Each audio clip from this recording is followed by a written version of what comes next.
সাব্বির রহমান বাংলাদেশের অন্যতম জনপ্রিয় একজন ক্রিকেটার, হার্ড হিটারও বটে। জাতীয় দলে দীর্ঘদিন খেলছেন না, তবুও তার জনপ্রিয়তা এতটুকু কমেনি। আসন্ন ঢাকা প্রিমিয়ার লিগে সাব্বির রহমান খেলবেন পারটেক্সের হয়ে, তাই তো মিরপুরের একাডেমি মাঠে অনুশীলনে নেমে পড়লেন সাব্বির রহমান। সাব্বির রহমান মাঠের ক্রিকেটে 8-10 জন ক্রিকেটারের মতো না, তিনি বল দেখেন এবং হিট করেন।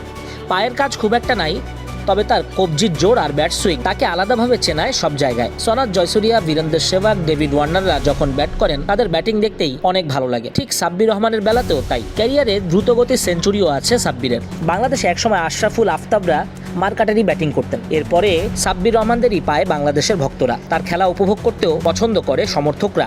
সাব্বির রহমানের কাট শটটা খুব জনপ্রিয়। স্কোয়ার কাট খেলতে বেশি পছন্দ করেন সাব্বির রহমান। সোজা ব্যাটে ভালো টাইমিং হয় সাব্বিরের আইডল আছে, তিনি কে জানেন? শহীদ আফ্রিদিকে অনুসরণ করেন সাব্বির। ছোটবেলায় তার খেলা দেখতেন আর চিন্তা করতেন কিভাবে আফ্রিদির মতো বড় বড় ছক্কা হাঁকানো যায়, উইকেটে দ্রুত সেট হয়ে অ্যাটাকিং ক্রিকেট খেলা যায়। সেটাই সাব্বির রপ্ত করতেন।